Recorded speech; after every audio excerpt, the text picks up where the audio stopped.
Bueno, buenos días, queridos hermanos. ¿Esta no sirve para colocar? ¿Eh?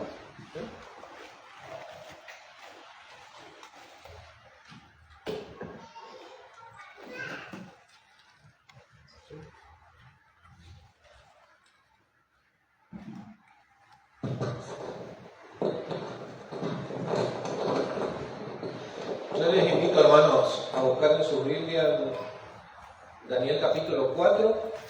Nuevamente, gracias por siempre la buena predisposición para compartir el mensaje del Señor hacia mi persona, a mi familia. Ahí vamos a leer en Daniel capítulo 4. Estuvimos viendo un poquitito ya en la cena del Señor. Y esto es en base a que en la congregación de Martín Fierro con el hermano Guillermo Serafín hace varios meses está haciendo un panorama del Antiguo Testamento de manera continua, viendo los libros allí, los libros históricos, los libros poéticos. En este caso llegamos a los libros proféticos. Daniel es el último de los que se conoce como los profetas mayores. Profetas mayores no porque hay libros que son más importantes que otros, sino por la extensión, por la cantidad de capítulos que tiene el libro. Justamente antes de llegar a Oseas, uno de los primeros libros que es de los profetas menores, le tenemos a Daniel allí. Daniel que está en Babilonia. Daniel que había sido llevado desde muy joven. Dios había advertido al pueblo de Judá, a la nación de Judá, que se arrepientan, que vuelvan a Dios, que realmente sean conscientes de que Dios es quien gobierna, pero no solamente los gobernadores, los reyes, aquellos que llevaban y tenían el deber de guiar al pueblo hacia Dios, sino todo el pueblo se estaba realmente alejando de Dios. Y el juicio vino inminente, primeramente dividiéndose el reino en el tiempo de Salomón en dos partes cuando muere Salomón. Luego Dios envía a sus profetas advirtiendo al pueblo realmente, tanto a la parte norte como a la parte sur. Y aquí en Daniel 4 encontramos al rey de Babilonia, quien había conquistado varios imperios dentro de eso allí, Judá, y había llevado en 3 ocasiones cautivos a lo de la nación. Y en el capítulo 4 encontramos como un testimonio que él quiere contar. Fíjense en el versículo 1, dice así: Nabucodonosor, rey a todos los pueblos, naciones y lenguas que moran en toda la tierra, paz os sea multiplicada. Conviene que yo declare las señales y milagros que el Dios Altísimo ha hecho conmigo. Cuán grandes son sus señales y cuán potentes sus maravillas. Su reino sempiterno, y su señorío de generación en generación. Daniel se divide en 2 partes, si lo hacemos así rápidamente. En los primeros capítulos es mucha historia, parte narrativa de lo que está sucediendo. Después, en los últimos capítulos, es parte profética con tinte apocalíptico, con tinte de los últimos tiempos. Y aquí encontramos, como les decía, como un testimonio de parte de Nabucodonosor, y él quiere contar las señales y milagros que Dios había hecho con su persona. Ahora fíjense más adelante, para no leer todo el capítulo, vamos a resumir leyendo desde el versículo 30 hasta el final, contando lo que le había sucedido a Nabucodonosor. Él dijo en el capítulo 30, habló el rey y dijo: ¿no es esta la gran Babilonia que yo edifiqué para casa real con la fuerza de mi poder y para la gloria de mi majestad? Dice que aún estaba la palabra en la boca del rey cuando vino una voz del cielo: a ti se te dice, rey Nabucodonosor, el reino ha sido quitado de ti, y entre los hombres te arrojarán, y con las bestias del campo será tu habitación. y como a los bueyes te apacentarán, y 7 tiempos pasarán sobre ti, hasta que reconozcas que el Altísimo tiene dominio en el reino de los hombres y lo da a quien Él quiere.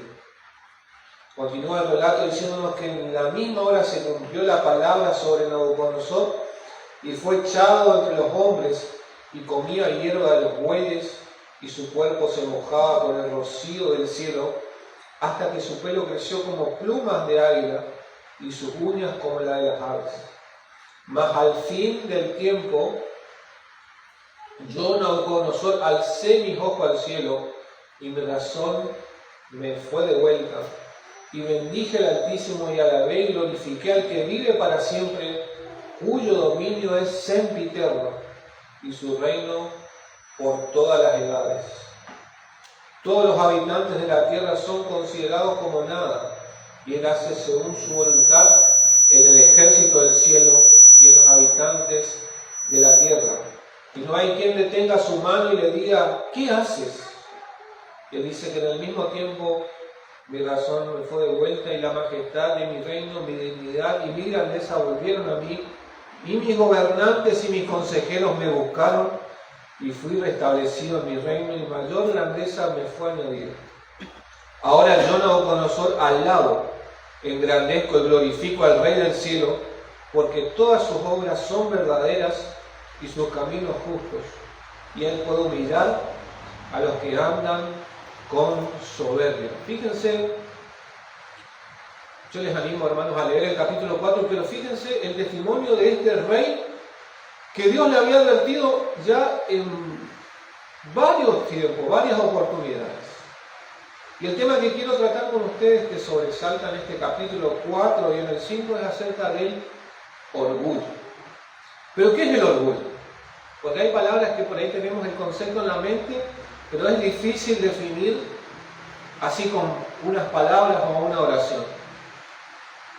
Le estaba contando al hermano Fernando, a los hermanos Fernando realmente, son 2 hermanos Fernando, que esta semana estaba esperando que el niño salga del trabajo y me dio un mensaje de ella, me dice, llamale a mamá porque parece que el perro le mordió un nene.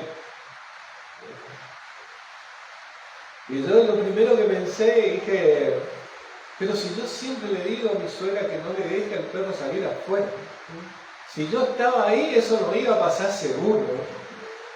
Después empiezo a pensar, no, ¿cómo estará el nene? ¿Cómo? ¿Será que está bien? ¿Será que el perro...? Eso me hizo pensar cuando estudiaba esto, cómo uno realmente parece que si uno estuviera en la ocasión, si tuviera que tomar la decisión, si tuviera el control de todas las cosas, no irían mal.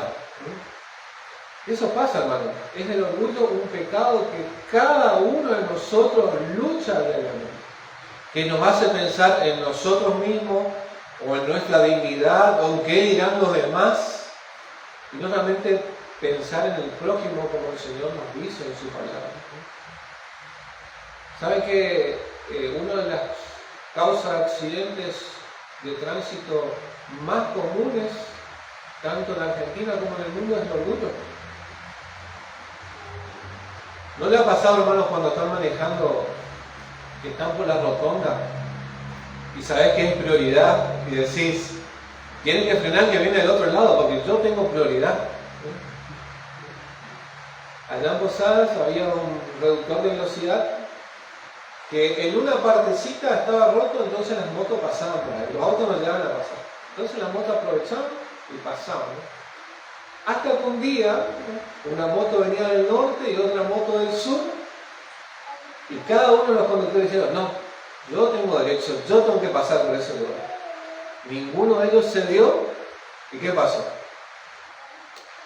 Chocaron.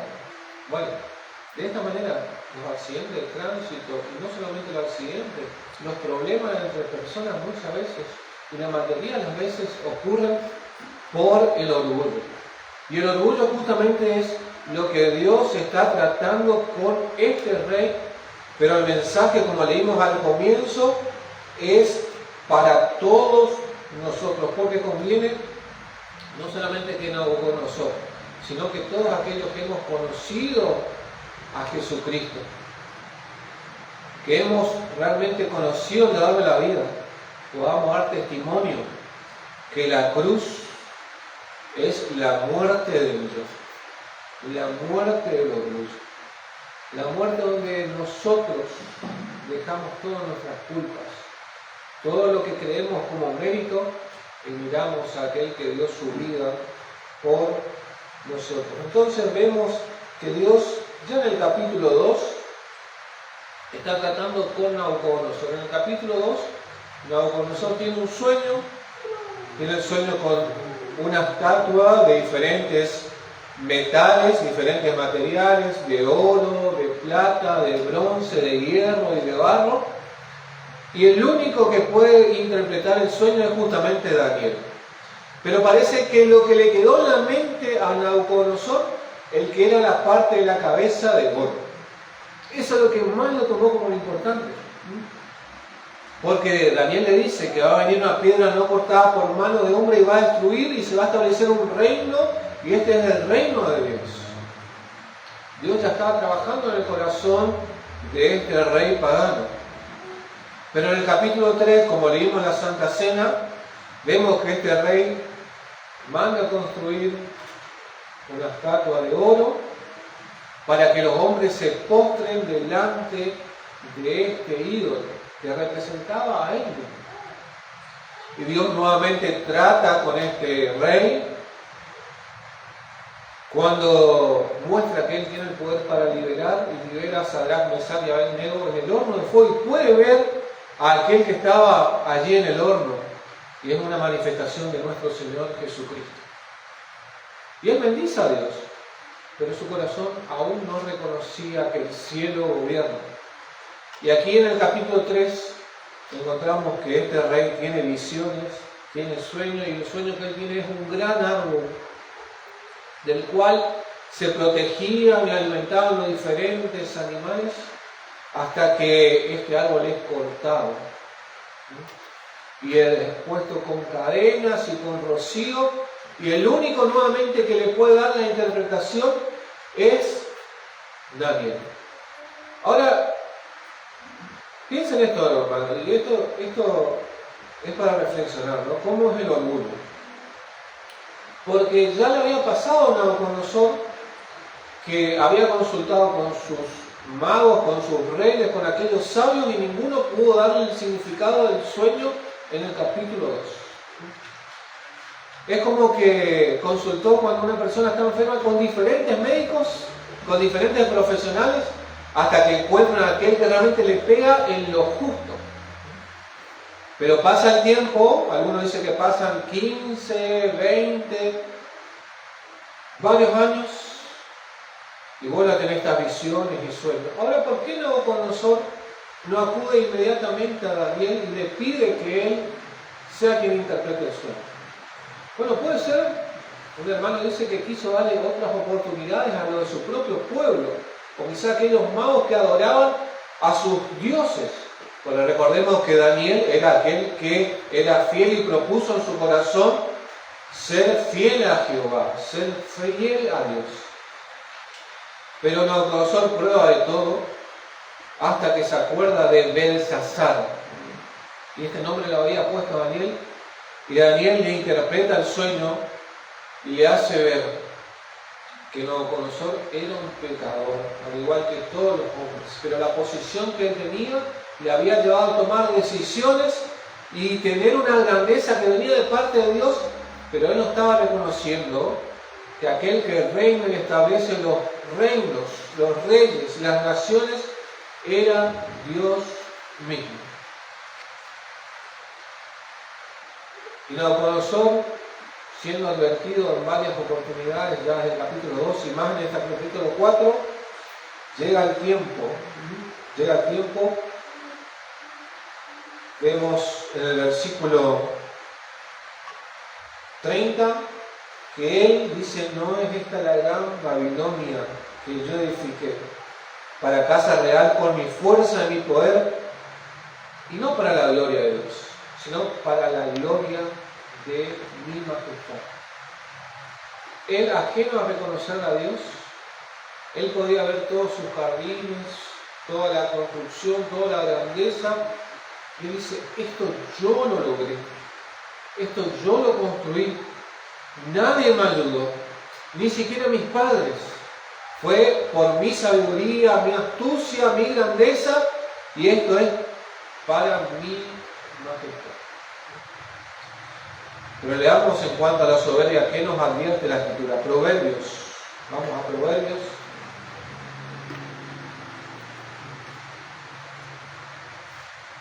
Capítulo 16.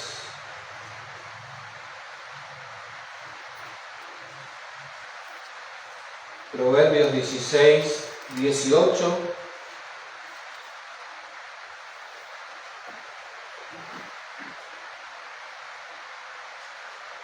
Proverbios 16, 18 dice así: antes del quebrantamiento es la soberbia,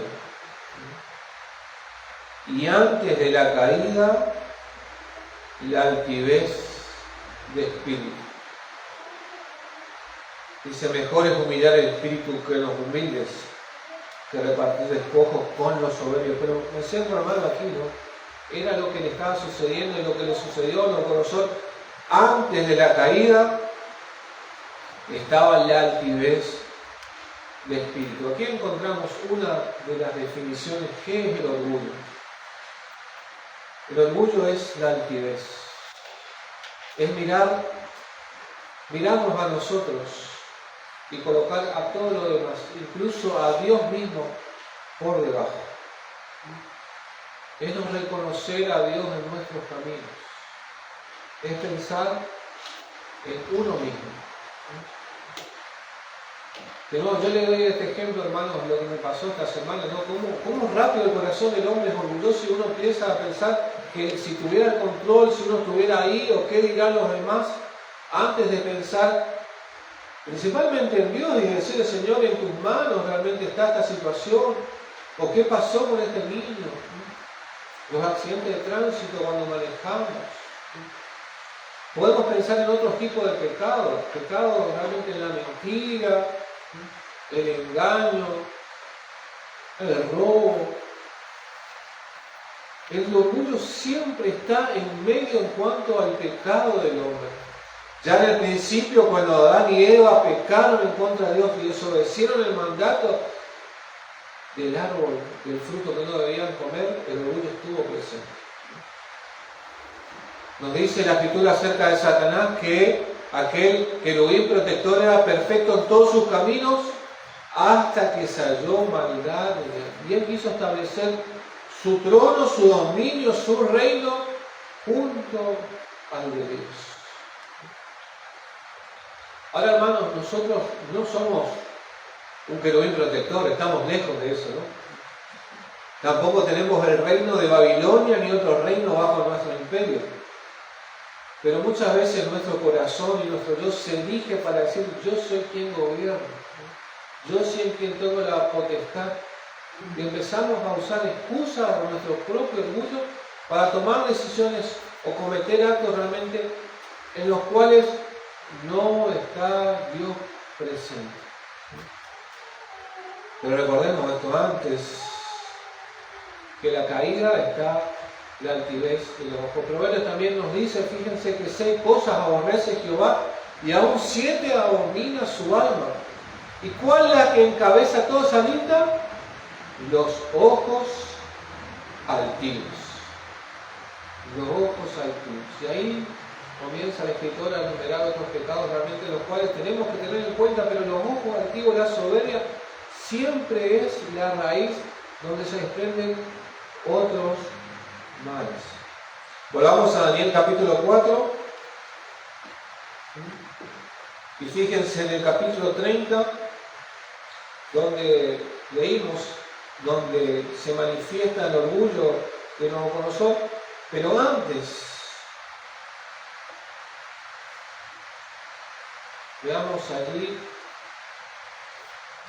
en el versículo 4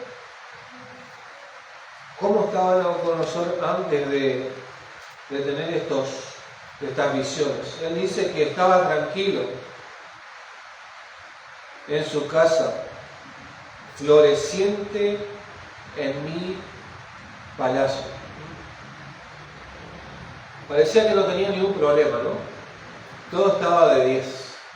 Si a Nabucodonosor le preguntásemos en ese momento cómo estábamos, él le iba a decir, está todo bien. Pero no como decimos muchas veces nosotros, que estamos mal y no queremos exponernos frente a los demás, o por cortesía, hermano, estoy bien, todo bien, hermano, todo bien. Pero Nabucodonosor dice, estoy de 10 realmente, ¿eh? Va todo, no tengo enemigos, tengo todo lo que quiero. Y esa falsa seguridad muchas veces aparece en nuestra vida.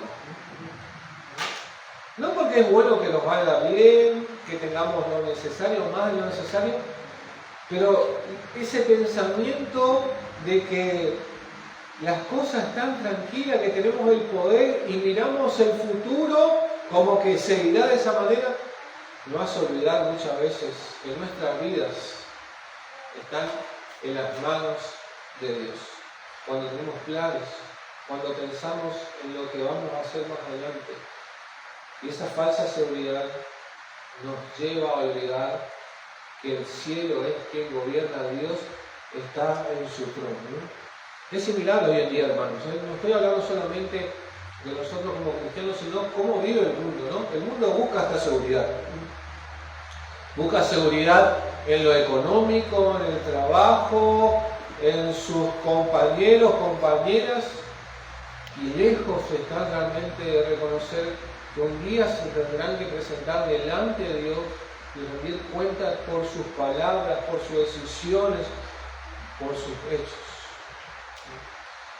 Nabucodonosor estaba de esa manera. Pero no solamente eso, sino que, de nuevo, Dios le había advertido muchas veces. Ahora, ¿cuántas veces Dios advierte a las personas? Dios llama a la reflexión. Porque Dios es así, lento para la ira, pero grande en misericordia.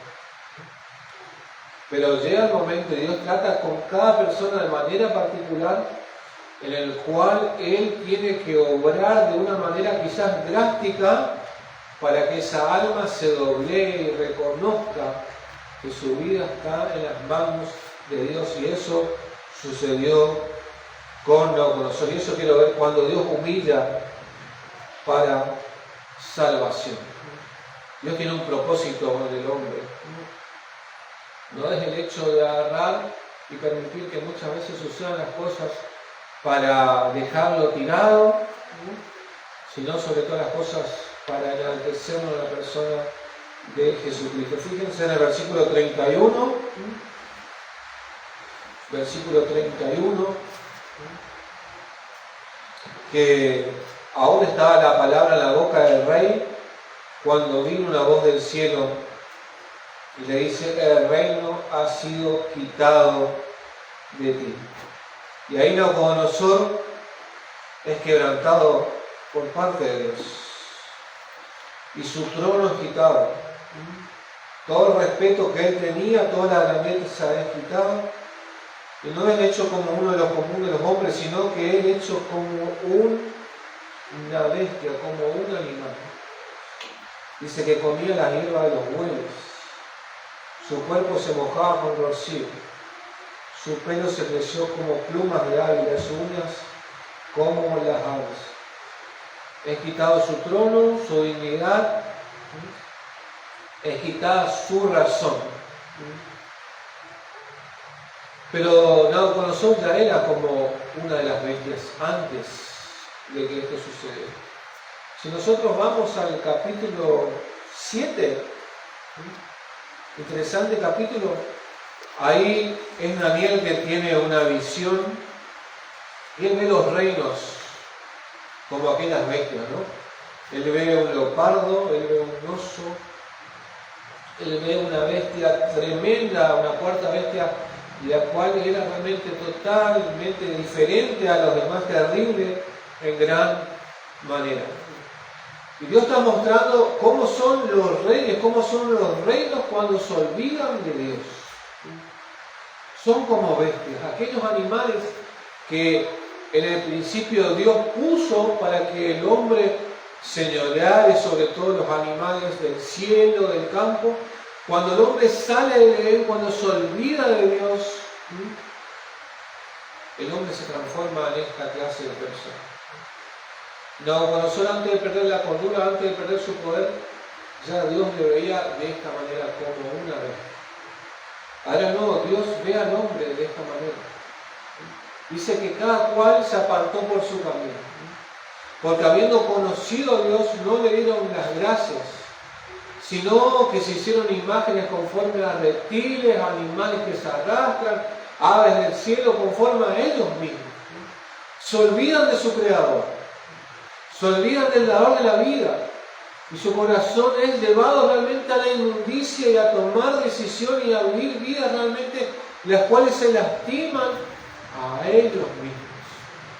Es triste, hermanos, cuando suceden noticias horribles en el mundo, ¿no? Catástrofes o enfermedades que parece que no tienen explicación de por qué suceden y uno dice realmente qué terrible, ¿no? Y uno empieza a leer los comentarios y los comentarios más hirientes para nosotros o lo que más abundan son aquellos que van en contra de Dios. Aquel dice, si Dios fuera amor, ¿permitiría esto? Si Dios realmente se preocupara por las personas, permitiría que personas inocentes pierdan la vida. ¿Ven cómo es el orgullo, hermano? Y estos son pequeños ejemplos. El orgullo produce eso. Quieren colocar a Dios en un nivel de ellos mismos y compararse que si uno mismo fuera Dios, no permitiría estas situaciones. Pero todas las desgracias, todas las lágrimas, todas las enfermedades, todos los dolores fueron justamente consecuencias del pecado y de que el hombre tomó la decisión de dar la espalda al Creador. Queridos hermanos, el mundo gime, la creación gime, porque ha dado la espalda a aquel que es el Creador de todas las cosas. Pero Dios sigue llamando al arrepentimiento y sigue llamándonos a nosotros como embajadores de Dios. Realmente que busquemos el consuelo, que busquemos la restauración, que busquemos que las personas realmente puedan tener un encuentro de salvación con Dios. ¿Por qué, hermanos? Principios muy importantes que encontramos en Daniel capítulo 4. Fíjense en el versículo 19. Versículo 19, Nabucodonosor le cuenta sus visiones a Daniel y le dice lo siguiente. Entonces Daniel, cuyo nombre era Belsasar, quedó atónito casi una hora y sus pensamientos le turbaban. Es decir, él sabía la interpretación. Él sabía de quién estaba hablando y bajo quién era la visión. Pero estaba pidiendo al Señor que le dé las palabras justas para dar. Dice, siguiendo, el rey habló y dijo, estoy leyendo el versículo 19, el rey habló y dijo a Belsasar, no te turben ni el sueño ni su interpretación.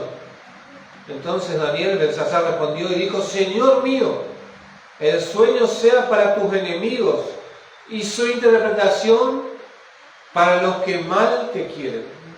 Ahora, Daniel había sido llevado desde muy joven, había sido sacado de su familia, entre 12, 13, 15 años. Quizás muchos de sus familiares habían sido muertos por mano del ejército de Babilonia, Nabucodonosor. Cuando llegó a Babilonia, le quisieron imponer sus propios pensamientos, sus propias culturas, y sabía que ponerse fiel delante de Dios era un peligro para su vida. Ahora, fíjense el corazón de Daniel. Era Dios obrando en ese corazón. Porque no fueron palabras hipócritas diciéndole el mal sea para tus enemigos. Y por dentro diciendo, qué bueno que Dios va a tomar justicia sobre este rey pagano que tan mal hizo mi pueblo. No, él realmente con humildad y con amor le dijo, lo que te está por suceder realmente no sea para ti. En el versículo 27 él aconseja a Nabucodonosor y es uno de los pasajes clave en este relato. Él le dice: por tanto, rey, acepta mi consejo, tus pecados redime con justicia y tu iniquidad es haciendo misericordia para con los oprimidos, pues tal vez será eso una prolongación de tu tranquilidad. Daniel podía decirle a Nabucodonosor: no te preocupes, rey, vos seguís nomás. No, él buscó realmente la restauración, buscó realmente que este rey vuelva en sí, vuelva a Dios y reconozca que todo su reino, su poder era de parte de Dios y que tenía que sus pecados abandonar. Ahora, pongámonos de nuevo, hermanos, en esta situación la cual vivimos nosotros, al compartir con diferentes personas, ¿no? Muchas veces el orgullo se produce en nosotros pensando que el ser hijo de Dios, el ser redimidos por Cristo, tiene que ver con algún privilegio o mérito que tenemos nosotros, que somos mejores muchas veces que aquel vecino, aquel familiar que tan mal hace, por medio de la sociedad misma. Y estos malos pensamientos nos pueden surgir en nuestro corazón. Ahora, hermanos, las personas con las cuales compartimos, como dice un niño, nos tiene que llevar a pensar cuál es su condición delante de Dios. Hay un himno que dice: pensad la condición del pecador, que triste es, que llena de dolor. Por ahí no se da cuenta, ¿no? Por ahí le va bien en su familia, en la salud, en su economía, pero si no tiene a Jesucristo, ¿qué provecho tiene el hombre si ganare todo el mundo y perdiere su alma? Ahora nosotros tenemos este tesoro en vasos de barro, pero tenemos que tener la astucia, la sabiduría de parte de Dios, y no licuar, no aguar el Evangelio, realmente hablar con convicción, porque Dios ha obrado en nuestra vida, y pedir primeramente que ese corazón de amor, que el orgullo muera, que podamos ver a aquel con el cual compartimos, que quizás muchas veces ha traído dolor a nuestras vidas, con el amor de Jesucristo. Qué contraste tan grande le tenemos a Nabucodonosor, ¿no? Y a Daniel. Pero ¿cuál era la diferencia entre estas dos personas? ¿Era porque Daniel era mejor que Nabucodonosor? ¿Era por ser judío? No, era porque Dios estaba obrando en su corazón. Encontramos entonces a este rey que lo pierde todo, pero hay misericordia en medio del juicio. Versículo 34 encontramos, dice: más yo al fin del tiempo, yo Nabucodonosor, alcé mis ojos al cielo. Qué precioso pasaje, ¿no? Porque él en su momento de gloria miraba toda su grandeza. Dios le tuvo que sacar, lo tuvo que humillar hasta que la razón le fue de vuelta. Lo primero que hizo fue alzó sus ojos al cielo. Querido hermano, es donde nosotros siempre tenemos que mirar. Aquel hijo pródigo, cuando volvió en sí, pensó: ¿qué le diría a su padre? Me encanta porque dice: Padre, yo he pecado contra el cielo y contra ti. Mi pecado ha sido en primer lugar contra Dios. Yo fui en contra de sus principios, contra su palabra, y porque me olvidé de Él, fui en contra de ti. Y esta visión que tiene Nabucodonosor de los cielos es el llamado de Hebreos, puesto en los ojos de Jesús, el autor y consumador de la fe. Es lo que leímos en Filipenses hoy: haya pues en vosotros este sentir que hubo también en Cristo Jesús, el cual, siendo Dios mismo, no escatimó nada en esto, sino que se despojó, se humilló hasta lo sumo, tomando forma de siervo, y estando en la condición de siervo de hombre, fue hasta la propia muerte. Hay un descenso más grande que este, hermanos, porque este rey fue humillado, porque era un pecador, porque era alguien que no reconocía a Dios, Pero cuando la razón le fue devuelta, él alzó sus ojos en los cielos. Pero hermanos, el mensaje no solamente es para aquellos que no conocen a Cristo, aquellos que tienen el orgullo y que no ha dado muerte a su pecado, sino para nosotros que luchamos día a día con el viejo hombre, y el Señor nos dice en su palabra, con palabras de amor pero de firmeza: el que quiera ser mi discípulo, tome su cruz, tome la cruz cada día y sígame. La cruz es el instrumento de muerte, la muerte al orgullo, la muerte a la exaltación, la muerte a los ojos altivos. Y nosotros tenemos que examinarnos, hermanos, y pedir a Dios que examine nuestros corazones, porque mucho de lo que estamos pasando como situaciones entre matrimonio, con los hijos, en el trabajo, o muchas veces nos sentimos como secos espiritualmente, es porque el orgullo ha tomado posesión de nuestro corazón y no estamos dando el lugar que corresponde al Señor. Quizás no decimos como Nabucodonosor: no es el gran logro que tengo, pero al dejar de depender de Dios, clamando a Él, orándole a Él, pidiéndole y encomendando nuestras vidas en sus manos, al reconocer que como hijos de Dios somos sus siervos, a no querer muchas veces someternos a las autoridades, al compararnos con los demás, o cuando nos confrontan en cuanto a una situación, y nos confrontan con amor, y qué bueno que nos confronten con amor, vamos a decir: pero bueno, hacer lo mismo y peor, o me pasa a mí lo más, hermano. El no querer realmente someternos a la iglesia local. ¿Saben qué? Escuchaba un hermano llamado Sujel Michelet, hermano muy conocido, ¿no? En uno de sus artículos hablaba lo siguiente en cuanto a personas que no se quieren comprometer en una iglesia local. ¿Por qué?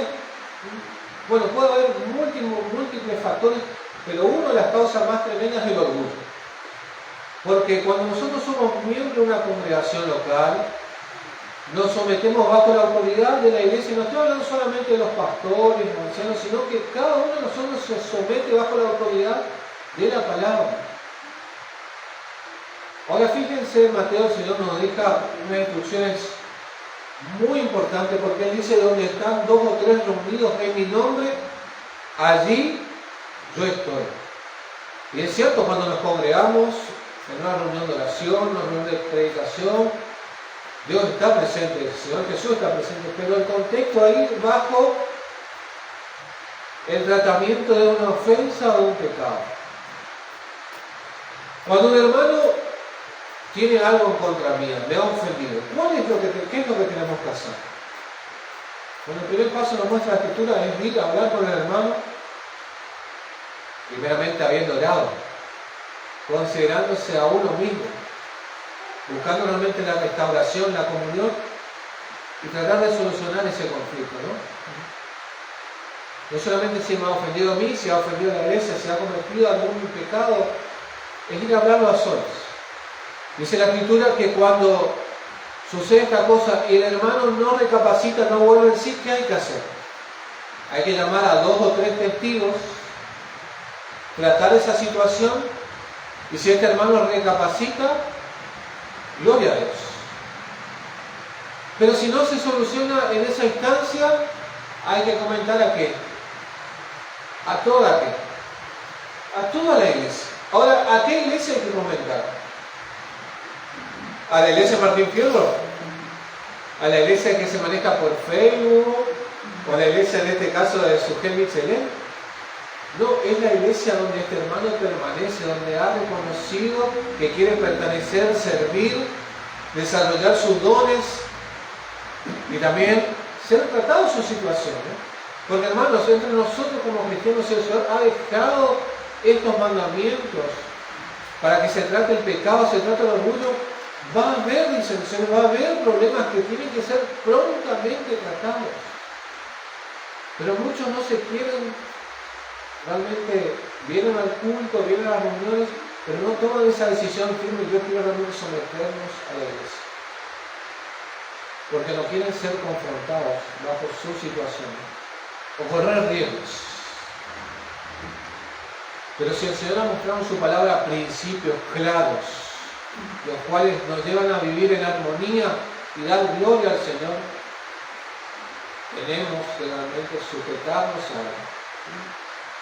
De nuevo, esto es uno de los principios, hay muchos principios, pero podemos examinar nuestras vidas, hermanos. ¿Cómo estamos delante del Señor?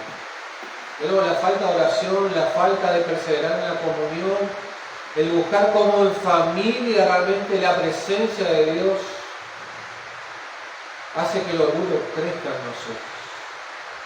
Pero Dios nos está advirtiendo una y otra vez, hasta que nosotros podamos realmente alzar los ojos al cielo. Y este es un ejercicio diario que tenemos que hacer. El hermano Tito seguramente le ha dicho, si no le ha dicho en algún momento, si Dios permite, le va a decir: yo cuando me levanto lo primero que hago es dar muerte al yo. Es así. Porque el viejo hombre tiene que ser tratado siempre, el orgullo tiene que ser tratado, y pedir al Señor: hoy me levanto, Padre Celestial, y sé que si mi vida son tomadas por mis propias riendas, quizá a los pocos minutos estoy discutiendo con mi esposa. Quizá a los pocos minutos voy y discuto con el vecino, o me vienen pensamientos malos. Ahora, hermanos, qué bueno es cuando la paz de Dios gobierna nuestros corazones. Si no estoy hablando de ausencia de problemas, sino de saber que Dios es soberano y tiene el control.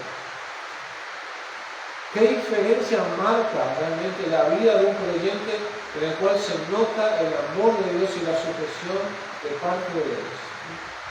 Estos días vino a mi trabajo un muchacho y estábamos a full ahí con situaciones realmente en lo laboral que son complicadas. Pero este muchacho vino con una actitud realmente que trajo paz a los corazones de los que estábamos presentes ahí. Hablando de hermanos, ¿no? Yo digo: ¿cómo están? ¿Cómo van las cosas? El Señor les bendiga. Realmente gracias a Dios por este día, la verdad que sí. Y no estoy hablando de palabras hipócritas o palabras que son frases armadas, sino que se notaba la presencia del Señor en esta persona, ¿no? Y él me dijo lo siguiente, ¿no? Estaba con dificultades económicas. Vine a pagar el seguro porque tengo que hacer Uber, porque tengo 3 chiquitos y tengo que las cuentas me están agobiando, ¿no? Ahora, dificultades, problemas, situaciones difíciles vamos a tener siempre. En el mundo tendremos aflicción. Pero el Señor dice: confiad, yo he vencido el mundo. Y cuando el Señor dice: he vencido el mundo, nos trata primeramente a nosotros, que ha vencido nuestro orgullo, nuestro querer tener el control de las cosas. Porque si el Señor está presente en nuestras vidas, hermanos, pero no es ausencia de problema, sino la confianza que Él gobierna en los cielos y Él gobierna en la tierra y gobierna en mi corazón. Por eso dice Nabucodonosor, y estos son el testimonio de una vida realmente que ha tenido un encuentro con Dios: bendije al Altísimo y alabé, versículo 34 estoy leyendo, alabé y glorifiqué al que vive para siempre, cuyo dominio es sempiterno y su reino por todas las edades. Todos los habitantes de la tierra son considerados como nada, dice el versículo 35. Todos los habitantes de la tierra. Nabucodonosor no está hablando ahora de él mismo, sino que está hablando de todo el mundo en sí, y se considera ese mundo que cuando se coloca delante de Dios somos insignificantes.